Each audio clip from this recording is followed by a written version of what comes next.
مریض پر گزشتہ 20 منٹ سے جھکا ہوا ڈاکٹر سیدھا ہو کر مڑا۔ چند ثانیے توقف کے بعد عاشق حسین کے کندھے پر ہاتھ رکھتے ہوئے مغموم لہجے میں کہا، بزرگوں، ہم نے اپنی سی پوری کوشش کی۔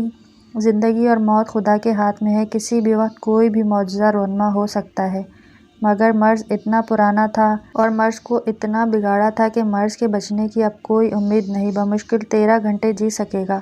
عاشق حسین نے نیلی آنکھوں سے، جو بکثرت رونے سے لال ہوئی تھیں، ڈاکٹر کی طرف دیکھتے ہوئے کہا، ڈاکٹر صاحب، کیا میرے جوان بیٹے کے بچنے کا کوئی امکان نہیں ہے؟ ڈاکٹر نے تاسف کے ساتھ کہا، مجھے انتہائی افسوس کے ساتھ کہنا پڑ رہا ہے کہ شاید ہی ہم آپ کے بیٹے کو بچا سکیں۔ اچھا ڈاکٹر صاحب، پھر ہمیں اجازت دیجیے کہ ہم گھر کی راہ لیں۔ عاشق حسین نے ڈاکٹر کو مخاطب کرتے ہوئے کہا۔ ڈاکٹر اس کے تقاضے پر ششدر رہ گیا، حیرت سے کہا، بزرگوں، آپ کے بیٹے پر جان کنی طاری ہے، وہ جان دینے کے کرب میں مبتلا ہے۔ یہاں ہم اسے ایسی ادویات ڈرپ میں ڈال کر دے رہے ہیں کہ جس سے موت کا عمل کم تکلیف دہ ہوتا ہے، درد کا احساس کم ہوتا ہے اور روح قدرے کم تکلیف سے نکل جاتی ہے، اور آپ نیم مردہ بیٹے کو گھر لے جانے کی بات کر رہے ہیں۔ عاشق حسین نے افسردگی کے ساتھ کہا، ڈاکٹر صاحب، آپ موت کی تکلیف کی بات کر رہے ہیں، لیکن آپ زندگی کے درد سے واقف نہیں ہیں۔ کبھی تو غریب رہ کر زندہ رہنے کا تجربہ کر لیجیے، کبھی تو غریب کی طرح مر کر دیکھ لیجیے۔ آپ کو کیا معلوم غربت کی زندگی اور غربت کی موت اسی محشر سے کم نہیں ہوتی۔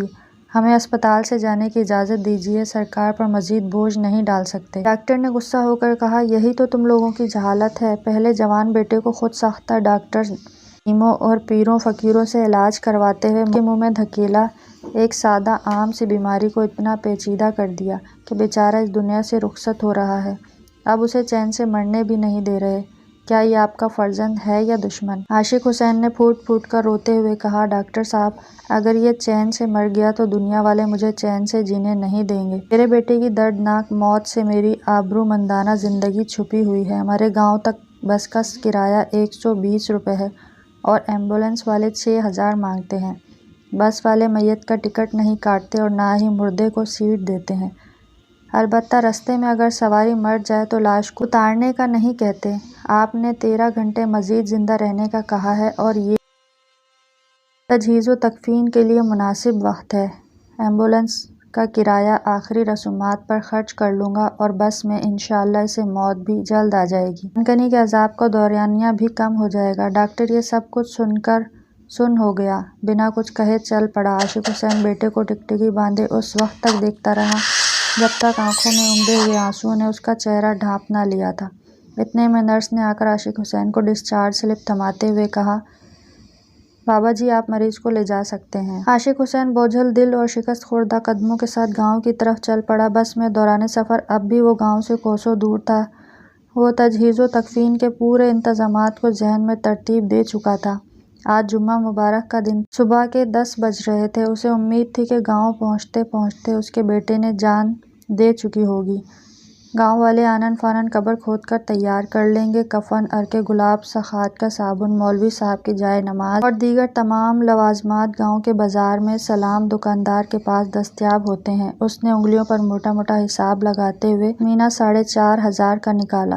اس کے علاوہ کل تک اور بعد میں بھی فاتحہ پڑھنے کے لیے آنے والے مہمانوں اور دور پاس کے رشتہ داروں کے لیے آٹے، دودھ، پتی، چائے اور گھی شکر کا خرچہ اس کے حساب سے کوئی 2500 بن رہا تھا، اور تقریباً اتنی ہی رقم اس کے پاس بچی ہوئی تھی جو اس نے بیٹے کے علاج معالجے کے لیے گھر کا آخری اثاثہ بیل بیچتے ہوئے کھڑی کی تھی۔ جانوں سے جانور اچھے ہوتے ہیں، ضرورت کے وقت تو کام آ جاتے ہیں، اس نے لمبی سانس لیتے ہوئے سوچا، ورنہ انسان تو مشکل میں منہ موڑ لیتے ہیں اور خواہ مخواہ کے لیے اشرف المخلوقات بنے پھرتے ہیں، ورنہ کہاں جانور اور کہاں انسان۔ جوں جوں گاؤں قریب آتا جا رہا تھا توں اس کی پریشانی بڑھ رہی تھی۔ اس نے جنازے کا وقت ظہر کی نماز ادا کرتے ہی طے کیا تھا اور مغرب تک ساری رسومات ادا ہو چکی ہوں گی۔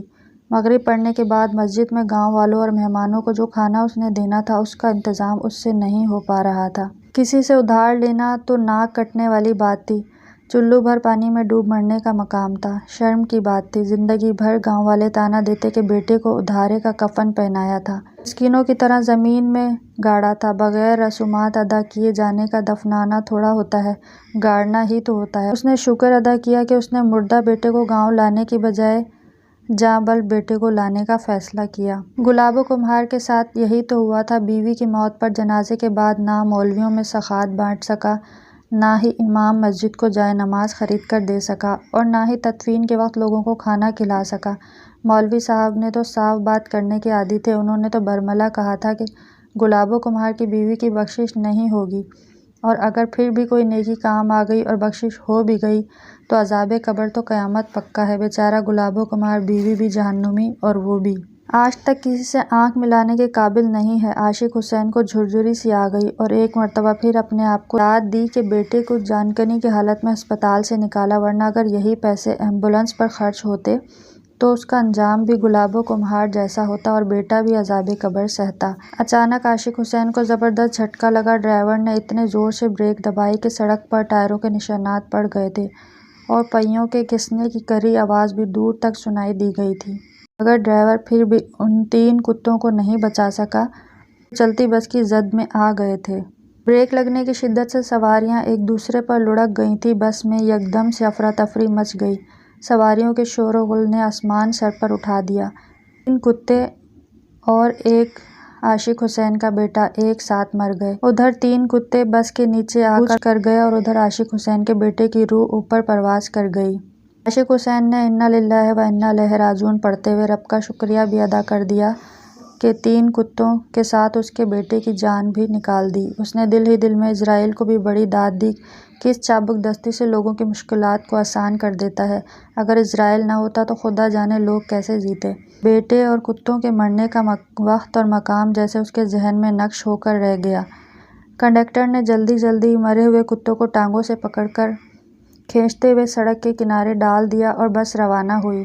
تقریباً 5 منٹ بعد عاشق حسین کے گاؤں کے اسٹاپ پر رکی۔ اسٹاپ کے قریبی گھر سے چارپائی منگوا کر عاشق حسین نے گاؤں والوں کی مدد سے بیٹے کی لاش چارپائی پر رکھی اور گھر کی راہ لی۔ بس اس گاؤں کی واحد سواریوں کو اتارنے کے بعد دھواں اگلتے ہوئے اور ووں ووں کی آوازیں نکالتے ہوئے اگلی منزل کی طرف رینگنے لگی تھی۔ عاشق حسین نے گاؤں والوں اور رشتہ داروں کے حوالے تجہیز و تکفین کے انتظام کرتے ہوئے چھوٹے بھائی کو ساری نقد رقم بھی ہاتھ میں تھما دی۔ خواتین کے بین اور گاؤں والوں کی بآوض بلند انتظامات بارے باتوں کے دوران عاشق حسین ایک بڑی بوری میں 1 عدد کلہاڑی اور تیز دھار والی چھری اور کام کرنے والے میلے اور بوسیدہ کپڑے رکھ کر خاموشی کے ساتھ نکل گیا۔ تھوڑی دیر بعد وہ جائے حادثہ پر موجود تھا۔ سڑک پر ویرانی چھائی ہوئی تھی۔ وہ جلدی جلدی 4 مرے ہوئے کتوں کو ٹانگوں سے کھینچتے ہوئے سڑک کنارے گنے کے کھیتوں میں اندر تک لے گیا۔ بجلی کی سی سرعت کے ساتھ اس نے 4 کتوں کو کاٹ کر بوری میں ڈالا اور کپڑوں کے اوپر پہنے ہوئے میلے اور خون آلود ملبوس کو اتار کر ماچس کی تیلی سلگا دی۔ گھر داخل ہو کر اس نے بڑی بیٹی کو گوشت حوالے کر کے میت کا کھانا تیار کرنے کے بارے میں اچھی طرح سمجھایا اور باہر نکل کر فاتحہ کے لیے آنے والے لوگوں میں گھل مل گیا۔ تدفین بھی شان سے ہوئی۔ 4 پیٹی صابن بانٹا گیا اور آئے ہوئے تمام مولویوں میں جائے نماز، سفید ٹوپیاں اور تسبیح بھی تقسیم کی گئیں۔ مغرب کے بعد سارے گاؤں کو مسجد ہی میں چھوٹا گوشت کھلایا گیا۔ گرم گرم تندوری روٹیوں کے ساتھ سب نے پیٹ بھر کے کھایا۔ خوب واہ واہ ہوئی۔ سب نے لذت کی تعریف کی۔ عاشق حسین مطمئن تھا کہ انشاءاللہ میت کا ایسا کھانا گاؤں میں کسی کے باپ نے بھی اب تک نہیں دیا ہوگا اور نہ ہی آئندہ 100 سالوں میں کھلا سکے گا۔ عاشق حسین نے ایک بھرا ہوا خوانچہ مولوی صاحب کے گھر بھی بھجوایا۔ خوب دعائیں ہوئیں اور مرحوم کو شہید کا درجہ بھی عطا ہوا۔ اگلی صبح فجر پڑھ کر بھری مسجد میں مولوی صاحب نے عاشق حسین کو مخاطب کیا، بھائی عاشق حسین، رات کو تو بڑی عجیب بات ہوئی۔ میں نے اور ملانی جی نے اکٹھے ایک ہی خواب دیکھا کہ تیرا برخوردار جنت کی باغوں میں چہل قدمی کر رہا ہے، خوش و خرم ہے۔ میں نے تو بس صرف یہی دیکھا، مگر ملانی جی تو کہہ رہی تھی کہ اسے شہید نے کہا کہ ابا کی حویلی بھی وہ جنت میں دیکھ چکا ہے، جس کی سفید موتیوں کی چمک دمک آنکھوں کو خیرہ کرتی ہے۔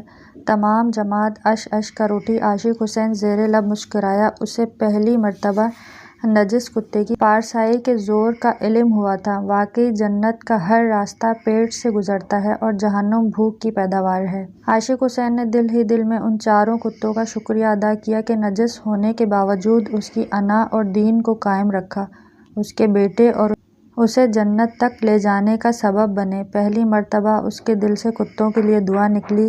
اگر ان کتوں نے آج اس کی پردہ پوشی نہ کی ہوتی تو انسان تو اسے برہنہ کر چکے ہوتے۔